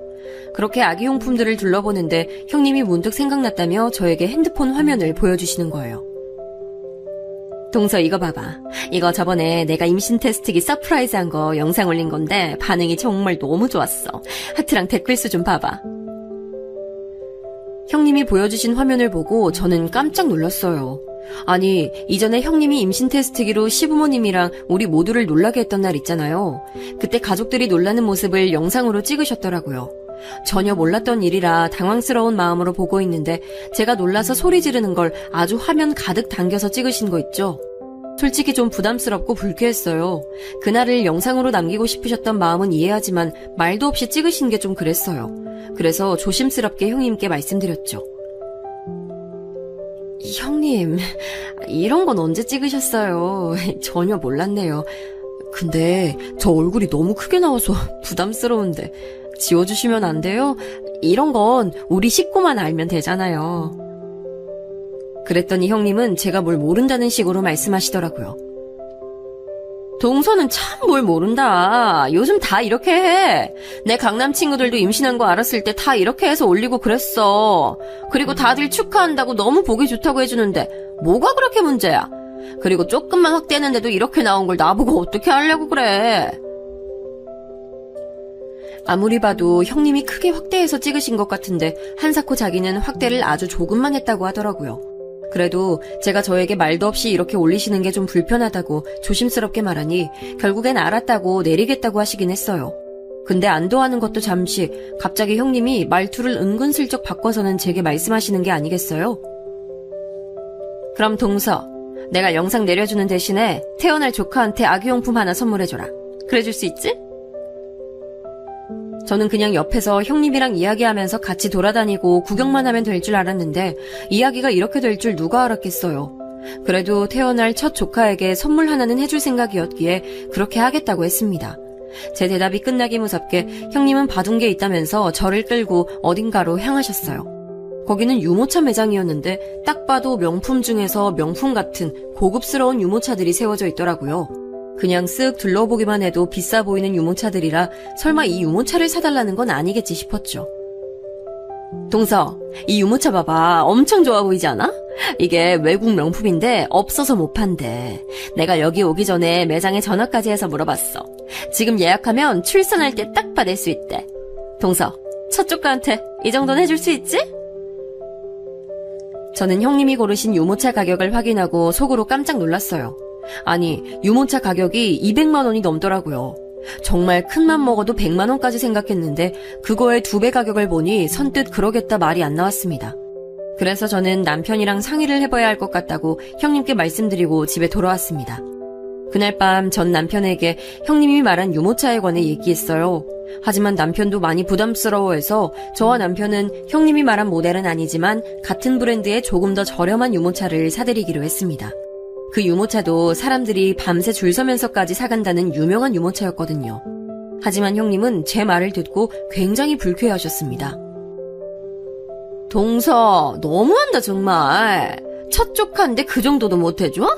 그게 강남 엄마들 사이에서 가장 유명한 브랜드고 그 모델이 가장 안전하고 좋은 거라서 말한 거였는데.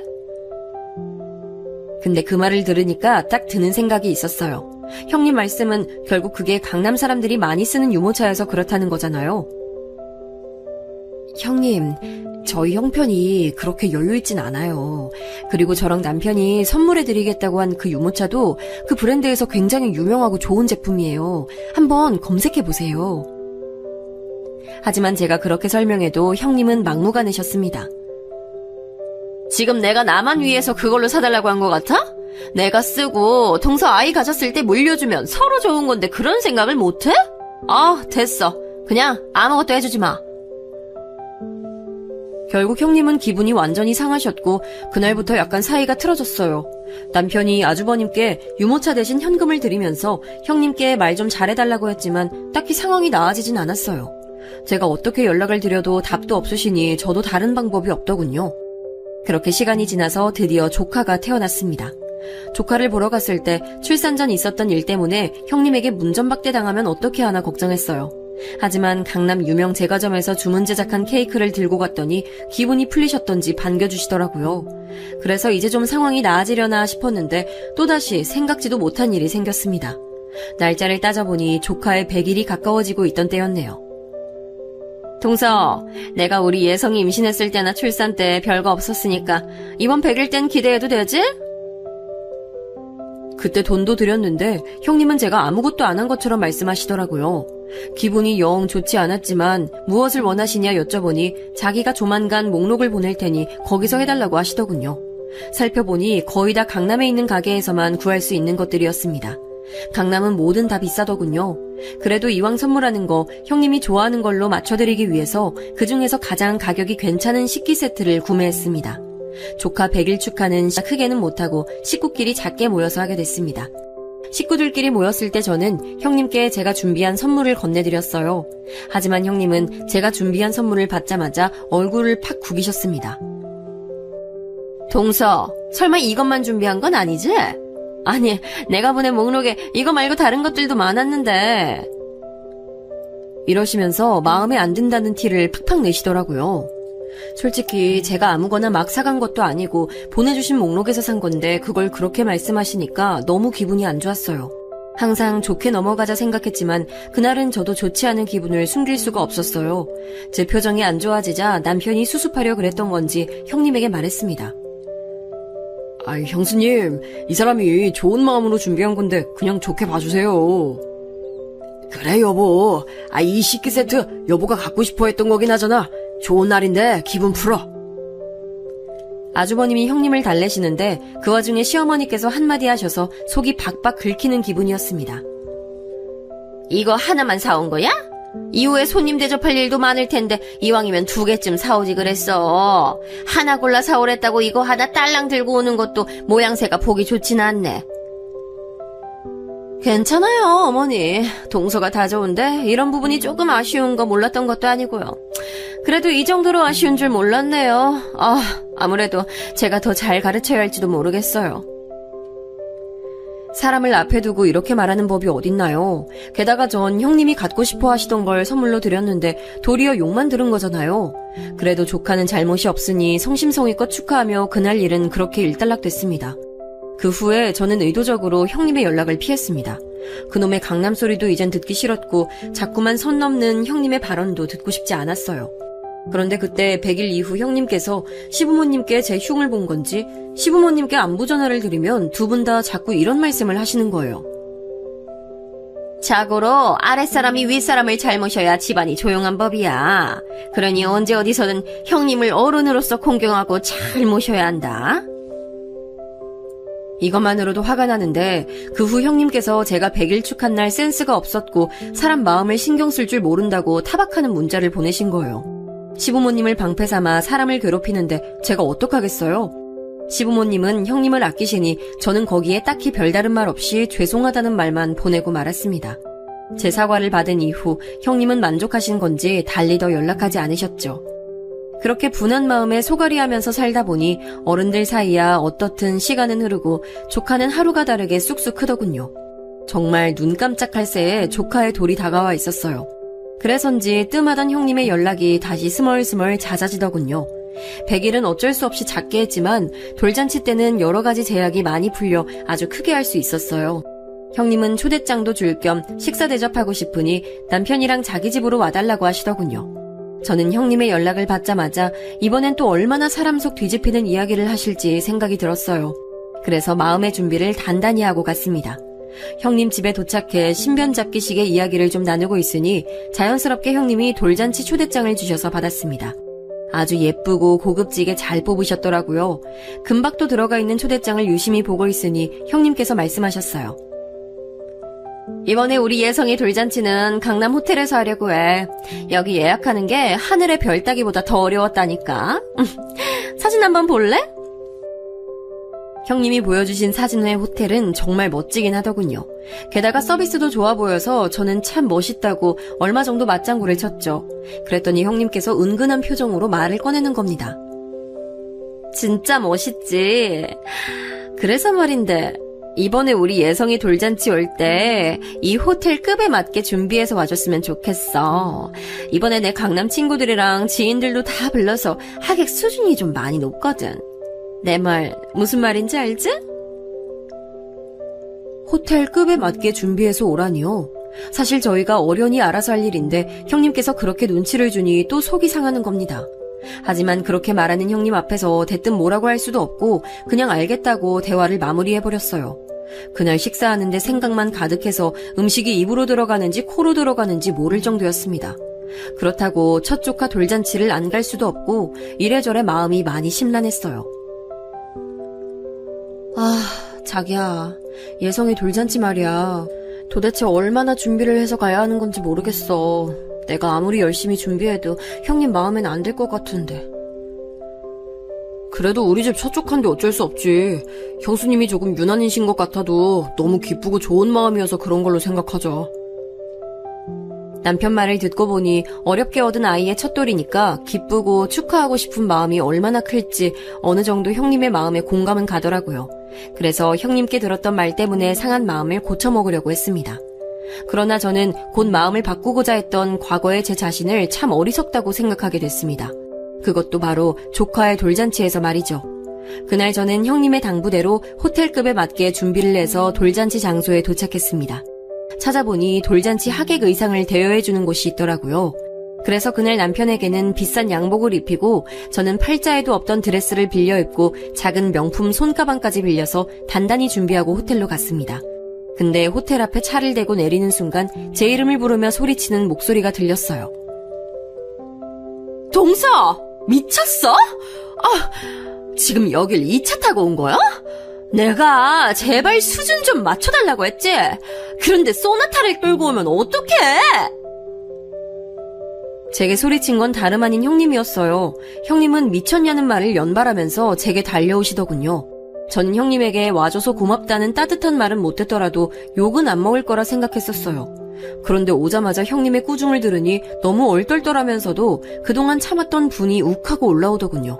저는 적당히 없는 형님의 꾸중에 처음으로 말대꾸를 했습니다. 형님, 소나타가 뭐 어때서 그러세요? 호텔 안에 저랑 남편이 들어가지 차가 들어가는 것도 아닌데 그럼 제가 뭐 차도 맞춰서 끌고 왔어야 했던 거예요? 아니, 누가 이런 호텔에 소나타 같은 차를 끌고 와? 동서 정말 정신이 있는 거야 없는 거야? 내가 이전부터 동서 이런 쪽에 센스 없는 건 알았어도 오늘 같은 날에도 이럴 줄은 정말 몰랐어. 나 정말 쪽팔리니까 그냥 이대로 돌아가. 수준 맞춰달라고 해서 기껏 예쁜 드레스도 입고 비싼 명품 가방도 빌리고 남편도 힘들게 시간 내서 조카의 첫 돌잔치에 온 건데 형님은 바로 그 자리에서 그냥 돌아가라고 하는 거예요. 사람을 무시해도 너무 무시하는 거 아니겠어요? 형님의 그 말에 저는 얼마나 화가 났던지 손발이 차가워지고 온몸이 부들부들 떨리더군요. 저와 함께 있던 남편도 그때는 형님의 말씀에 화가 났는지 한마디 하더라고요. 형수님, 아무리 그래도 말이 너무 심하신 거 아닙니까? 이 소나타 저희 아버지가 저한테 물려주신 제게는 소중한 차예요. 오늘 예성이 돌잔치라 신경 많이 쓰신 거 알아서 저희도 최대한 요구사항에 맞춰 준비하고 왔는데 그렇게 말씀하시니 섭섭하네요. 서방님만 섭섭한 거 아니에요. 저도 지금 너무 섭섭해요. 그렇게나 말씀드렸는데 차가 이게 뭐예요? 오늘 제 강남 친구들이랑 아는 사람 다 모였는데 예성이 삼촌이 이런 보잘것없는 차를 몬다는 소리가 나오게 해야겠느냐고요? 남편의 얼굴도 화가 나서 굳어지고 저도 너무 화가 나니까 눈앞이 시뻘개지는 느낌이 들더라고요. 지금 말 다 한 거냐고 제가 소리치려고 하려던 그때 시부모님과 형님의 친정 부모님이 도착하셔서는 저희에게 무슨 일이냐고 물으시더군요. 이게 무슨 일이야? 너희들 지금 싸우는 거니?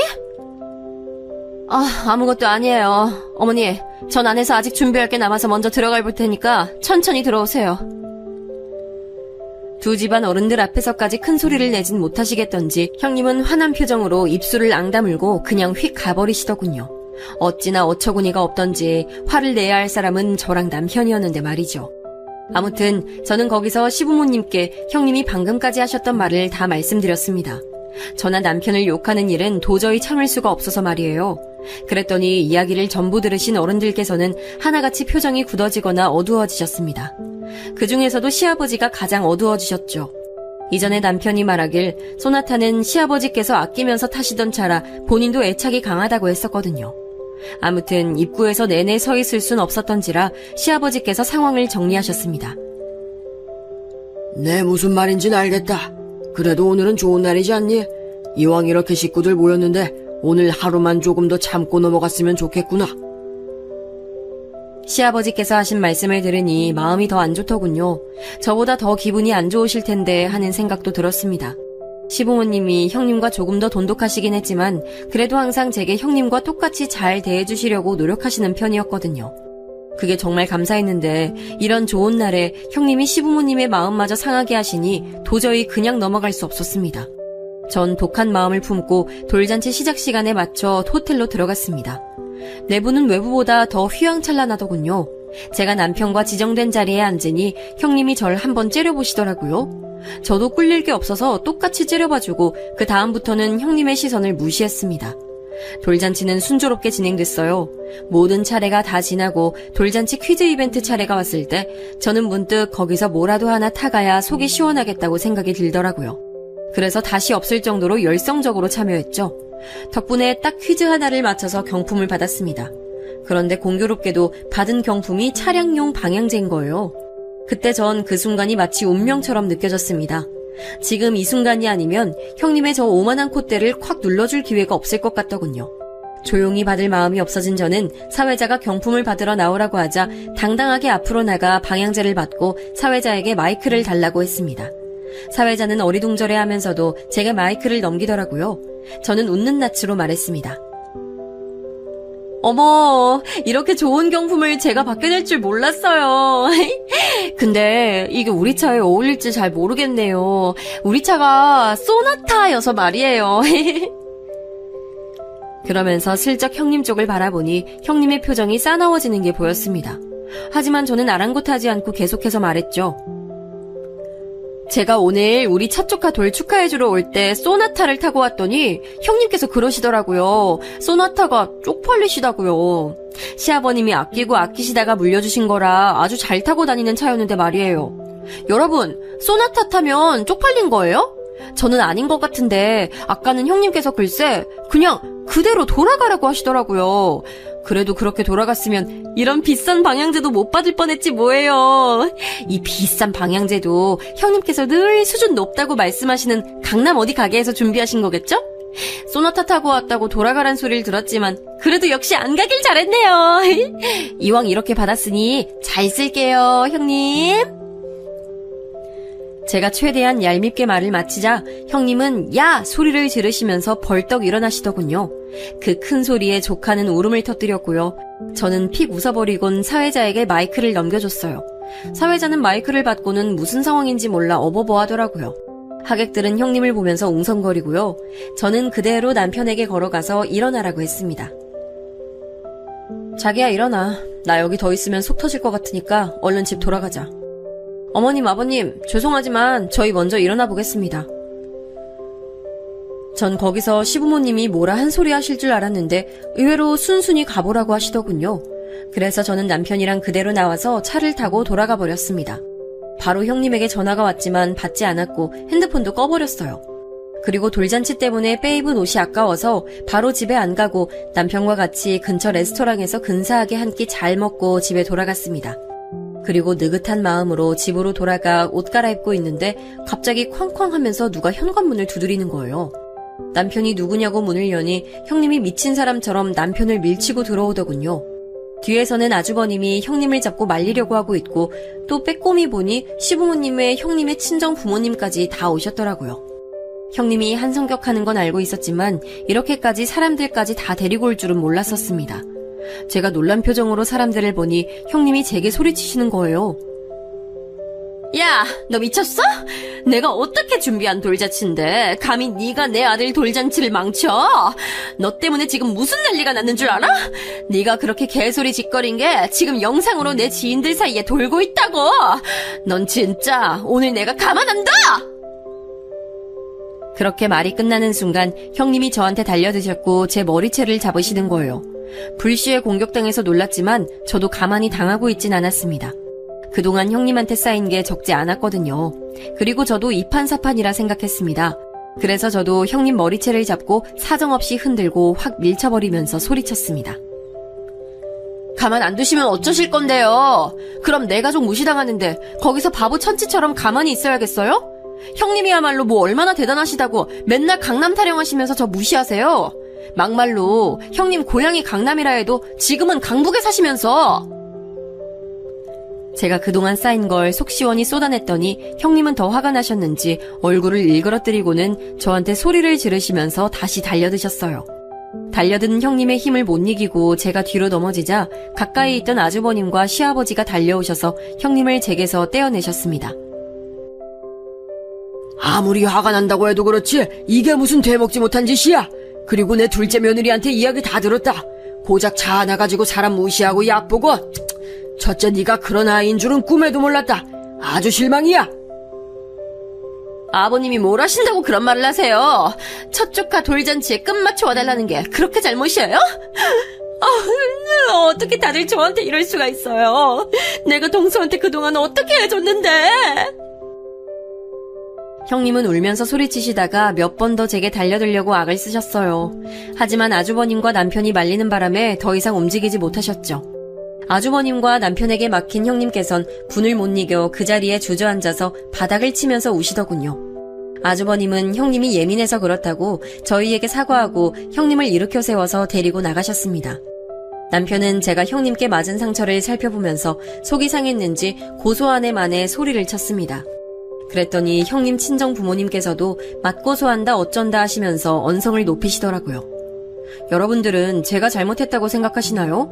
시부모님께는 좀 죄송했지만 저는 형님과 형님 친정 부모님들에겐 하나도 죄송한 마음이 없었습니다. 오히려 그동안 참았던 게 터지니 속이 다 시원하더군요. 결국 시부모님께서 형님의 친정 부모님을 달래고는 돌려보내셨습니다. 상황이 조금 진정되고 나서 저는 시부모님께 죄송하다고 말씀드렸습니다. 몰골이 좀 말이 아니었지만 그때는 몸 상태 신경 쓸 상태가 아니었긴 했어요.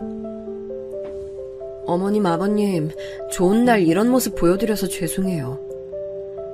아니다. 오늘 첫째 며느리가 잘못하긴 했지. 나도 아까 첫째 말 듣고 속이 참 안 좋았는데 돌잔치에서 네가 한마디 하니 속이 시원하더구나. 시아버지 말씀을 들으니 속 좋게 웃음이 나더군요. 시아버지도 아끼던 차를 그렇게 무시당하고 기분이 좋지만은 않으셨던 모양이에요. 그 후 저는 형님과 모든 연락이 끊겼습니다. 당연한 일이라 생각했어요. 시간이 좀 지난 후에 남편이 아주버님께 전해들은 말로는 형님 친구들이 형님에게 한 소리씩 했다고 하더라고요. 이전에도 그렇게 주변 사람들 무시하더니 요즘도 그러고 살고 있었냐고요. 그 이야기를 듣고 보니 아무래도 형님의 강남 타령은 형님의 자부심이 아니라 그냥 못된 성격이었던 것 같기도 해요. 이번에 저희 딸 돌잔치라 모든 식구가 다 모이기로 했지만 형님은 아마 안 오실 것 같아요. 물론 오시더라도 겁나진 않아요. 이젠 형님한테 맞춰드릴 저는 없으니까요. 그리고 사람을 사는 곳으로 차별 대우하는 사람은 하나도 무섭지 않고요. 저는 앞으로 형님과의 일을 반면교사 삼아 제 딸을 급으로 사람 차별하는 못된 인간으로 절대 키우지 않을 거예요. 여기까지 제 이야기 들어주신 분들께 감사드립니다. 모두 행복하세요.